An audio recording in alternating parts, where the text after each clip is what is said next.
Well, what's going on, guys? Evan the Dark Souls enthusiast here, bringing another Dark Souls gameplay commentary on the PlayStation 3. This is going to be part 2 of my Let's Play Dark Souls gameplay commentary on the PlayStation 3. This was a frequent request by fans of the channel. I don't really like to commentate Let's Plays, particularly because I don't want to do them live. Because sometimes I'm playing the game with friends in the room, or it's just not conducive to a Let's Play sort of setting. So I have to sort of do everything post-commentary, which kind of doubles my play time. I'm not complaining, I'm just saying that that's kind of why these are so uncommon and why it's taking me so long to start putting one out. I've got several parts saved on my hard drive, so I'm going to try to get those all commentated this weekend because Monday, Tuesday, Thursday, Friday, I'm either at work or in class, and there's just no way I can find the time to drop another gameplay commentary. I have time to upload them because that's just click and walk away, but with that said, that's really the only real time I can find for that. So I try to get as many done on like Sunday as I can, but normally on Sunday I'm doing all my homework. So this is a Saturday, so I'm going to try to get a couple hammered out on the hard drive for the future, so if everything seems really similar in what I'm saying, that's probably why. Anyway, enough with the sort of background information. On the last part of this Let's Play, we just dropped Pinwheel to get the Rite of Kindling so I could begin kindling every bonfire in the game. And I'm out of flasks and I'm pretty much tapped out on pyromancy, so I'm going to descend into the Tomb of Giants only so far as to reach the ramp back out. Now, of course, I realized that the exit was right behind me, but when I actually come down here later, I don't want to have to backtrack and grab the stuff at the exit. I just want to be able to run straight through to Nito, so that's why I'm sort of grinding out this far. You'll see that this is New Game Plus, obviously, such as the title of the video suggests, and elemental weapons start to slow down. The bleed effect on katanas is still invaluable, but the actual damage is starting to slow down a little bit, so I'm starting to realize that in order to save time and just make my life a little bit easier, it's time to upgrade my weapons, because this washing pole is still great on the range and great on the bleed, but it's very heavy and it doesn't give me a lot of damage, nor does it have really any poise break. And since I'm playing in mostly all human form for this run, I do run into a lot of people that are trying to invade me, and that's great because it adds a little spice to these commentaries, these Let's Plays, when I get invaded from time to time in battle. So in some future installments, and I think maybe once in this installment, there actually will be an invasion, which is pretty exciting, in my opinion. I spent a lot of time today trying to kill the Red Drake in like a sort of a manly kind of way, maybe an hour, just trying to kill the Red Drake without going up and down the stairs at all, but I did not succeed. I did, however, get the Drake sword 3 times over, or at least I broke his tail off 3 times over without using a bow, so that was pretty fun, since most of my friends at least who play this game have never actually gotten the sword without shooting arrows at the tail, so pretty neat to actually cut it off like the legitimate way. And I'm just going to kind of dash past these skeletons because I'm hurt and I forget to sort of go over right and grab that item, but no problem, that still doesn't cost me any time in the long run, because next time I come down in the tomb, I'll just remember to hit it. It's amazing how the mind works and how having a vested interest in thing makes everything so much easier. I can't remember test questions to save my life. I'm a terrible test taker, but I'm not too bad at remembering every little nook and cranny on Dark Souls that I've discovered. So I think video games, it's really easy to remember things in video games because of the way memory works, and a big part of that is the fact that when you're playing a video game, you get kinesthetic learning because you're using the controller and you're playing through the game. You get visual learning because you're watching it. You get auditory, you remember the sound effects in particular areas. And not only that, but you get a perfect integration of these 3 things. It's really hard to imagine something that could be integrated into your mental network better than that. Which is probably why video games and movies are so easy to remember. Video games, you don't get the kinesthetic learning, but you get everything else. So I myself, being an auditory kinesthetic learner, and I don't remember crap visually, it's for sure like super convenient for me. Sorry, I got distracted because he just jumped off the cliff. As a result, video games are like kind of the ultimate in memory, and taking notes is the ultimate fail. I mean, you get kinesthetic from writing it, but I can't visually look at anything. Like, I guess notes are fine. What I can't stay off of is like diagrams, because I have no visual memory. Like, non-existent, does not exist. And since I have 30 minutes to sort of talk, and I don't really need to give everyone on this channel a blow-by-blow of exactly what I do, as I'm walking up the ladder right now, and once I reach the top, I will hit the skeletons with pyromancy. Like, no, we don't need to do that. So I'm going to talk a little bit about some non-Dark Souls stuff. That's nothing new to the channel, but just a heads up. But yeah, I actually have a learning disability. Figured I'd share that on the channel. Why not? I've got a learning disability in that I have no visual memory whatsoever. And to help quantify that to people who aren't necessarily familiar with what that might mean, like, if you close your eyes and try to picture something, anything, an apple, your mother's face, or more directly, specifically, maybe a diagram for an exam, like you're trying to study and you memorize the picture of a plant for your horticulture test, or you close your eyes and focus and you can remember the study sheet you did, things like that. I can't do any of that. If I close my eyes and try to picture anything, I just see blackness, sort of like a void, as if just the back of my eyelids, and I can't picture anything ever. That comes as a result of a birth defect where I have a connective memory problem where it leads to a lot of strange things in my life. I'm not going to elaborate too much, but I dream in a really funky way because I have dreams, because everyone dreams. And I can remember my dreams, but I can't see my dreams for the same reason, which is a really sort of bizarre way to have your dreams when things are occurring but you never see what's occurring. I don't know. I can't really quantify that experience, but I definitely have it, so it's an interesting way to sort of experience things, and it's become a real burden for me academically since I've been in school so long, and I continue to be in school, and it's just like, whenever I try to study for things, I can't memorize pictures of any kind, so it's a big problem in certain classes. Thankfully, I'm in a program that isn't too test-intensive. My graduate study work is very time-intensive, but not extremely, I guess, academically intensive. I don't have to study for long periods of time. I do have to read and do a lot of projects, though. Right now, I'm in sort of a budget and finance class, and I'm terrible with numbers, but when you're doing a budget, at least a higher education budget, for my purposes, as long as I can do basic arithmetic, which thankfully I can do it pretty well, actually. I don't have to worry about the math. There's no advanced formulas or anything in my class. So that's kind of where I am right now, and of course I'm in a host of other classes, and now I have a practicum, which takes me an hour away from home, and spend about 3 hours a week on the road, which compared to some people is no time at all, and compared to others it's insurmountable having to drive that much. It is for sure killing me, my budget, gasoline, being at between $3.80 and $4 at any given time. Oh, it's killing me. Your commentaries reach the ultimate chill level when you're talking about gasoline prices, but that's okay. I'm getting pretty comfortable with commentating this game, having talked about just about every area in the game at one point or another in the 700 videos I've put out.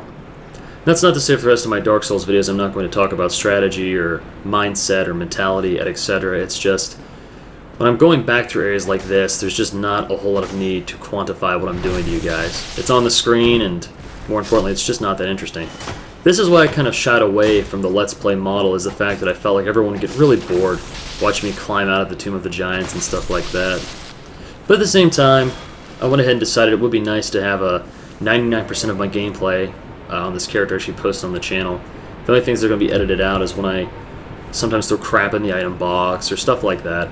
Stuff that really is just filler, and it just doesn't really add anything to the channel.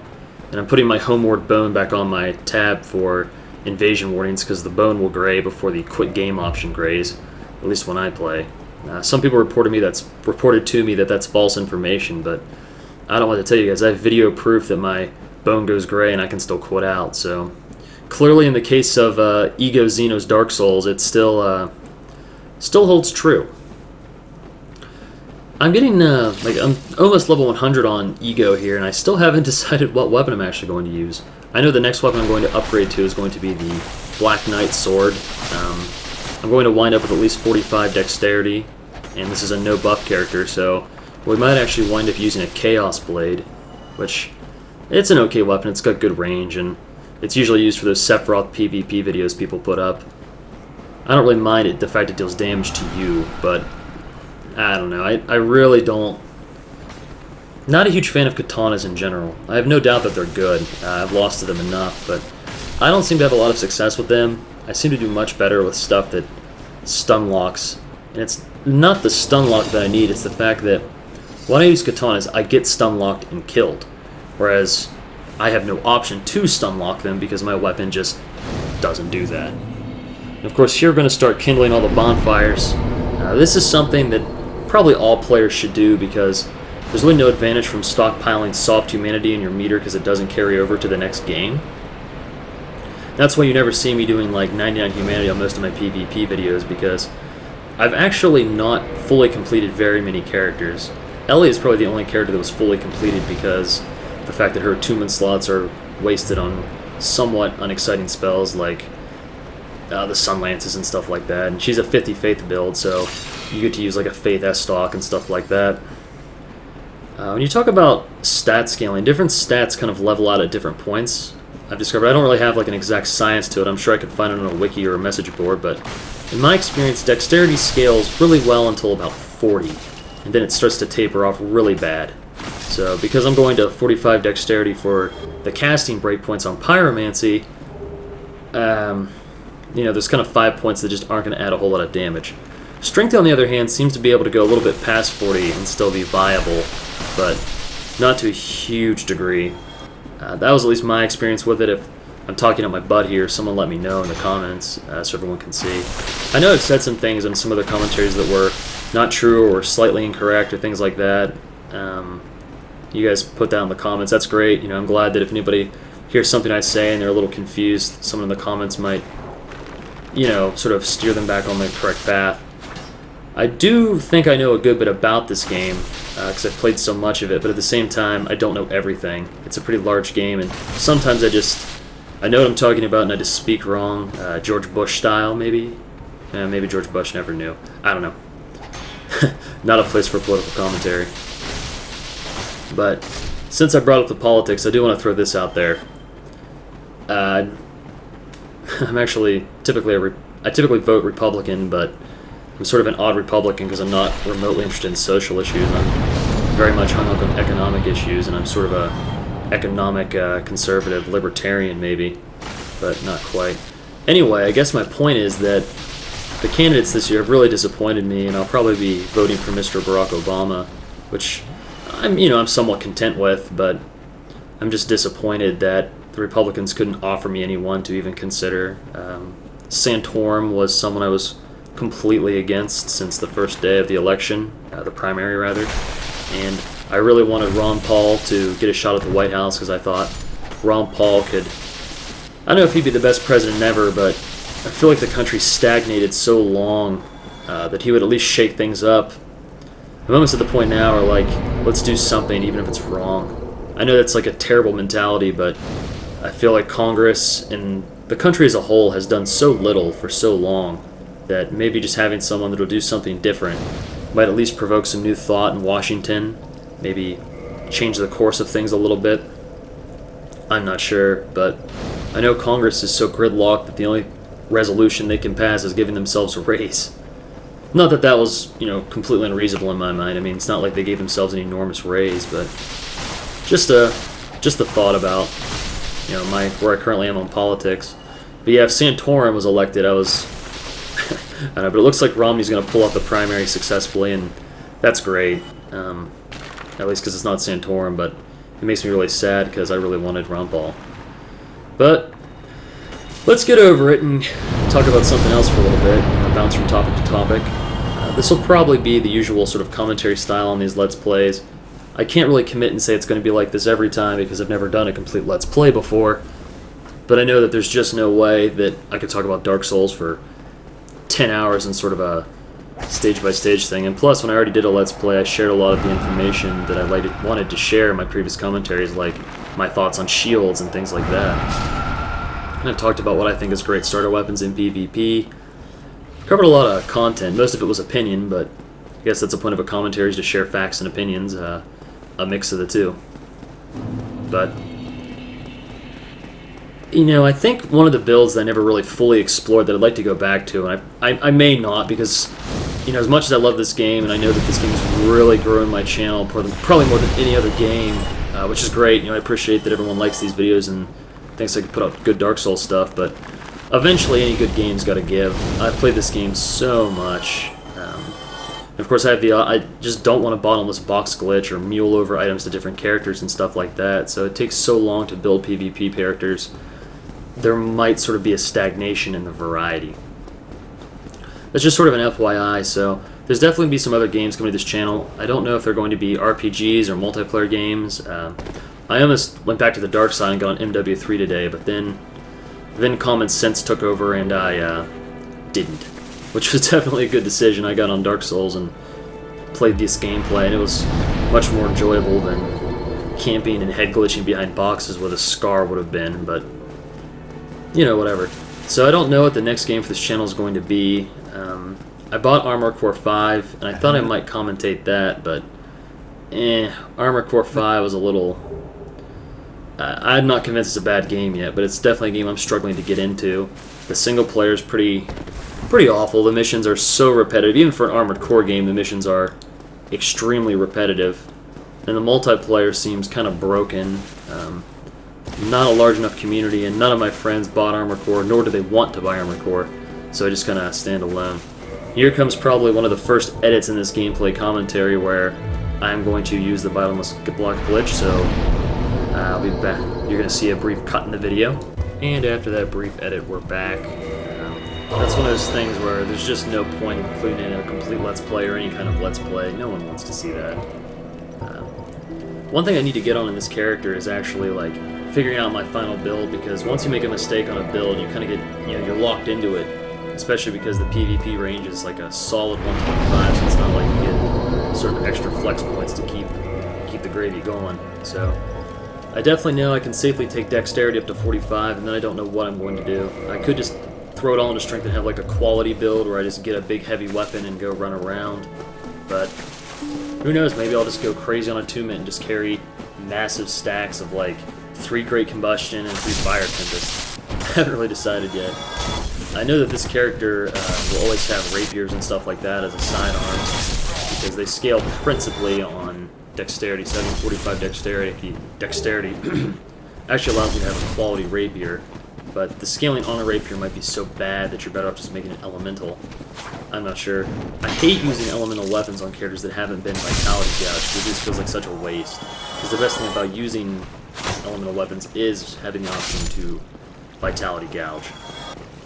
And when I don't get enough points to really do any kind of like buffs or anything like that, I just wind up in a situation where it's like, why am I using elemental stuff?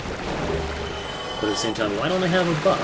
Because I'm just not maxing my damage very efficiently. Because if you're not using elementals, you probably should be using buffs. And if you're not using buffs, you should probably be using elementals, just in terms of getting, you know, maximized damage. But I did neither, and that's okay. This character's still very viable for PvP. There's good builds, you know, cookie cutter builds, all sorts of builds you can do in this game. And I think that's what keeps me coming back to it is, you know, I see people doing things in PvP, or I see different things happening, I'm like, man, I want to try that. Stuff like that. And once you play Dark Souls this much, the game actually feels pretty easy to me now, but it's still challenging enough that I get deaths and game overs and stuff like that. Someone in the comments was talking about how you can play new game pretty much indefinitely and the difficulty will always go up. I don't know if that's confirmed, but I believe it. I haven't seen it confirmed it does, and I assume that it stopped at like 7 New Game Pluses, but I guess it might go forever. But regardless, that would be interesting to play all the way through New Game Plus and see how far you could go, stopping at like, I guess the level cap at 125. I know these like level 1 playthroughs are getting super popular, but I don't want to do that. I like leveling up my character, I like designing my character, and I'm just not the kind of guy that frequently builds his own challenges into the single player. Like, maybe sometimes, but typically I don't do that. I play through the game however the developers intended it, and I try to always stay away from like glitches, exploit, and things that are obviously like highly imbalanced that would just ruin the experience, but I don't usually do like my own mega challenges and stuff like that. I love doing optional bosses and minor things like that in gameplays. I pretty much have like, I've got this completionist mentality which slows down my completion of any game. I don't know if anybody else on this channel has that, but like, you're on like your 3rd New Game Plus on Dark Souls, you have multiple copies of all the items, yet you still find yourself going out of your way to pick up like all the items in Blight Town. It's like, why am I bothering? I have 3 sets of the Wanderer's set. I don't need a 4th. I still go and grab it. So I'm like, well, it'll just take 2 minutes of my time. And those little 2-minute to 4-minute excursions just add up. I wish they had, any game was probably an unlimited I wishes in the game. And overall, I'm completely satisfied with how this game was designed since I play it so much. But if I could add something to the game, I think I would add like the ability to transfer items between characters of like a range of 10 levels. Because there's already a plethora of ways that aren't glitches to get items between characters, whether it be someone giving you the items, or I don't need to exhaust, or the bottomless box glitch. I don't need to really exhaust all the different methods, but it would actually be pretty cool if I could, maybe if they put like an NPC in, like Oswald or something, because part of the lore of this game is the flow of time is distorted, thus things do not always occur in chronological order, and people that are already dead can interact with the living, things like that. So it would be pretty sweet if I could pay an NPC, maybe a ridiculous amount of souls, and thus I could transfer items from one character to another. Similar soul range, I don't know, there's a lot of different ways you could do it, but you see I'm going to wipe out my souls buying random supplies. But I definitely think it would be cool if that could happen. Here comes an invasion. This is actually a very popular spot for invasions if you don't kill the Taurus Demon, which, since I'm doing another playthrough in the next new game, I know that I can go ahead and kill the Taurus Demon, which is why I will later, but at the same time, I do get this lucky invasion here to spruce up the commentary. He pre-buffs with the grass, and that's fine. I wasn't close enough to punish it. I've recently been allowing people to buff their weapons, A, for the challenge, and B, because, I don't know, it can be really hard for people to, like, buff in places like the Count under attack. Though I still maintain my original policy that there's absolutely nothing wrong with attacking somebody while they're buffing, because I consider that sort of the downside of buffing. That guy there is a quick match.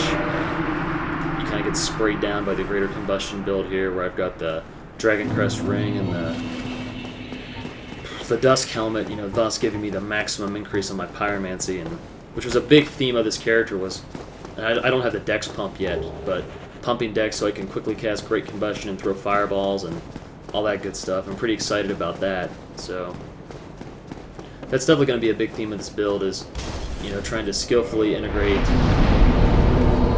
Pyromancy into my PvP strategies, because normally all I did was just Great Combustion people on and off before I took off the Pyro Glove, because I was almost wasted an attunement slot for how little I actually used it. But I've seen a lot of success with Pyromancy both against me and just in other people's PvP videos on YouTube. So it's like, well, maybe it's time for myself to have a hand with Pyromancy. So this character was originally planned as like a no dex, no strength, like minimum stats to use like either a rapier or a claymore, the 2 easy mode weapons, and then just Pyro Glove and just Pyro Glove for days. But then I heard about the dexterity thing increasing cast time, and that sounded pretty neat. It's not something I'd explored. I talked about it in the whole commentary on Ellie that I wish I had maybe seen the differences in having, a little dex to a lot of dex and spellcasting. I've seen plenty of videos on YouTube that demonstrate the difference, but seeing just isn't the same as experiencing firsthand, so that's definitely something I'm looking forward to trying out. It'll give me more knowledge in this game. I'd like to sort of become like a legit expert in Dark Souls, and there's still so much to learn. Most of it falls into like the nuance category. I'm sure eventually I'll get there. I still need to work on my parrying abilities and all these different backstab methods and these backstab defenses, etc., etc., etc. But that's why I don't really like backstabs. That's sort of one of my least favorite things to explore. So that'll probably be like the last thing I learn. One of the most important elements of player versus player will be one of the last things I learn. Naturally, I just have to do things, ass backwards, but that's alright. I'm comfortable with that.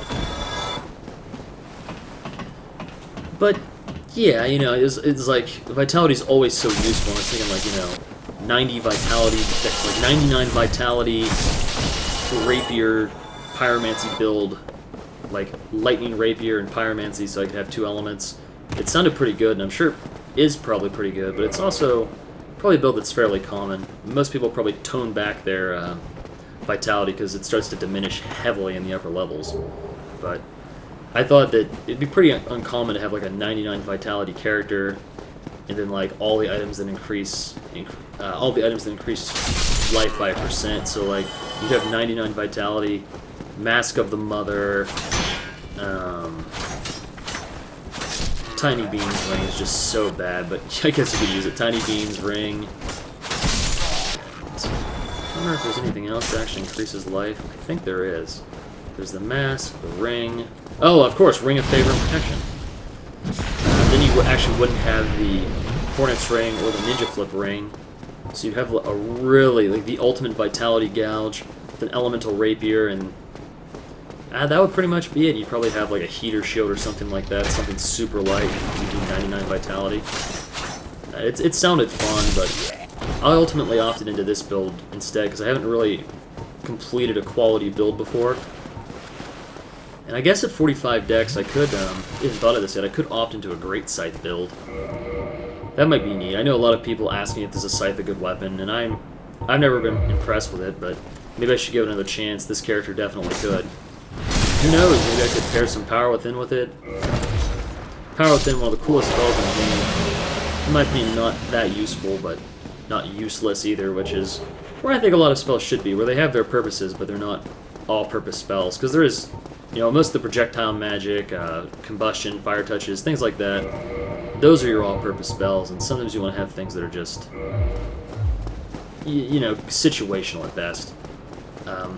Random, but one thing I really wanted to mention was, a lot of people have been talking about like a Demon Souls playthrough, and that's not going to happen. I love Demon Souls, that's what got me into the Souls series, but let's be real here. You know, Dark Souls is out now, the servers on Demon Souls are going to be shut down in the near future, which is completely legitimate. I don't blame the company for that, or the developers. And I don't really want to take the time to build a character on Demon Souls only for the servers to be shut down and me just be stuck with the single player, which I don't particularly want to play through. I played through the single player many times when the game was released. I was addicted to Demon Souls as I was to this game, and I just couldn't go back. But there are a lot of things I miss about Demon Souls. A lot of things I don't miss too, but for sure a lot of things that I do miss. I'd say my biggest miss is Wrath of the Gods, which of course made it into Dark Souls, but the spell functions much differently. That's fine, but in Demon Souls, I'm sure you can mention it if you're interested, it didn't work like it does in this game. In this game, it's sort of a quick cast, medium, like low to medium damage spell that's spammable. Dark Souls, that was not the case. You couldn't spam it because it had a huge channel time. Much larger than this game. Of course, Demon Souls was also, like, so much more powerful. The blast radius was huge. There's no poise in Demon Souls, so if you get hit by that, you're going to get blown away. I think it was overall a much better incarnation than the Wrath of Gods turned out to be in this game. I definitely think that Wrath of Gods in this game should have been a slow channel for a huge, like, explosive Faith Blast. Like, this is the ultimate power of the gods. And just blow everything up around you. And the channel's really slow. You still get 3 stacks. And then people wouldn't be able to spam it in PvP, and there would be no point in carrying, like, 7 stacks of it. Oh. I don't know, I think that'd be great, because Wrath of Gods is extremely powerful, but extremely boring in this game. I'd much prefer the old, like, DBZ-styled, like, Mega Blast that it used to be.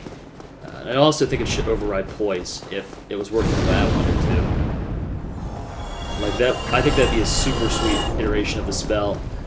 The only miracle that ignores Poise completely, and it takes a long time to channel, so you know there's a lot of strategy to using it, getting the jump on people, hiding to cast it, luring people in. All this stuff that sort of gets associated with like the Firestorm spells now, you could totally make on that one Faith spell that has this huge destructive blast. I don't know, maybe that's just what I'd like to see, but you know, that's something I'd like to hear some thoughts in the comments. What do you guys think of that? If you guys haven't seen it, go Demon Souls, the Wrath of Gods in Demon Souls, and imagine if the Dark Souls variant was a lot like that, and it ignored Poise in PvP, and it was about as powerful, you know, in PvE. I think that would be a really excellent iteration of the spell.